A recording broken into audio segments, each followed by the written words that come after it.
The quality of recording, like a music CD, is only as good as the microphone used to make it. That's why top recording studios and artists rely on ribbon microphones like this. It gets its name from a small ribbon inside the mic that vibrates within a magnetic field to turn sound waves into electric signals that can be amplified and recorded. But how exactly do a few magnets and a ribbon come together to make pitch-perfect sound? The inner workings of a ribbon mic are so delicate, making a microphone starts with cutting hollow steel tubing into 9-inch pieces, so they can be machined into a strong protective microphone casing for the magnets and ribbons inside. Once the steel casings are cut to size, a metal lathe bevels the edges, so a top cap and bottom connector can be screwed on when the microphone is assembled later on. But first, the steel tubes are dunked in a tank of cool water. It's not to clean them, it's to cut 24 slots into the casings so sound waves can travel through the steel to the ribbon inside. The slots are cut by an electrically charged brass wire that never actually touches the steel. Instead, it shoots 150 volts of electricity through the water towards the casings. The charge is enough to burn the slots into the steel, without leaving any burrs or sharp edges to be smoothed away.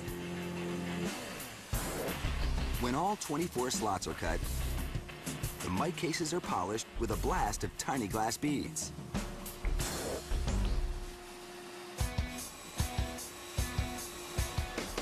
While the casings are being blasted, a worker mills a steel block into the part of the microphone that holds the ribbon and the magnets inside. It's called a transducer. Its job is to convert sound waves into electric signals a recording device or amplifier can understand. Here's how it works. The ribbon that gives the microphone its name is mounted in the transducer between two magnets. As sound waves come into the microphone, they hit the ribbon, causing it to vibrate. The vibrations disrupt the electromagnetic field between the two magnets, and that disruption converts the sound waves into electric energy. The magnets used in the transducer are so powerful, they're known as supermagnets. They're made from iron and a naturally occurring element called neodymium, the most powerful magnetic element on Earth. The pull between two supermagnets is powerful enough to work through a human hand. They're used in the microphone because they can pull more energy out of the ribbon to produce a truer, more detailed sound. The ribbons are made from sheets of pure aluminum that are so thin, it would take 50 sheets stacked one on top of the other to equal the thickness of a single human hair. Just the slightest touch can turn the aluminum sheets into powder. But that sensitivity is why the ribbons are able to pick up the slightest nuances in sound.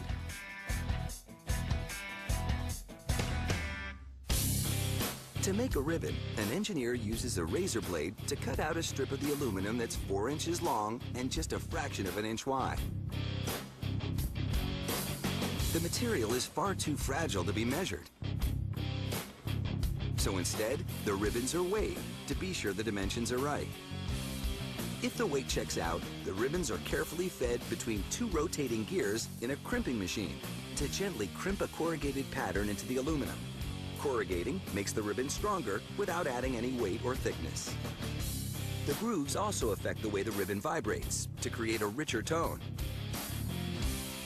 The gentle pressure applied by the crimper tightens up the aluminum strip. To be sure it won't stretch out once it's in the microphone, the tiny ribbon has to be stretched ever so carefully by hand to relax it after the trauma of the gears.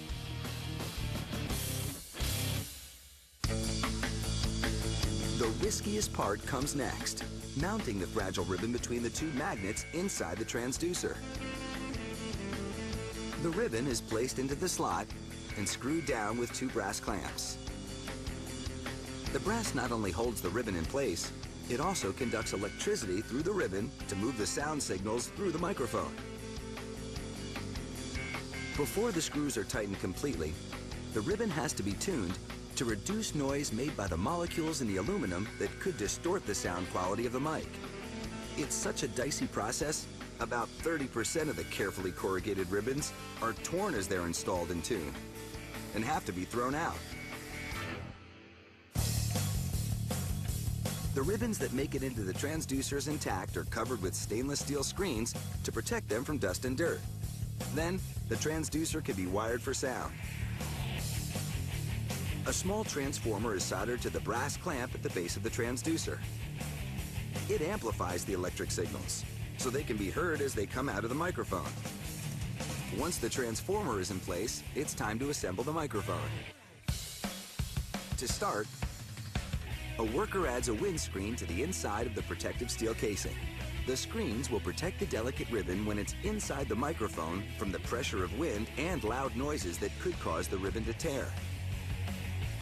When the screens are in place, the combined transistor and transducer, which hold the ribbon and the two magnets, slide into two long slots along the side of the casing. A little cotton is wedged inside the case to prevent the wires on the transformer from rattling around inside the mic. The top cap and bottom connector are snapped into place. And this microphone is ready to capture any musical or vocal performance without any distortion or loss in the quality of the sound.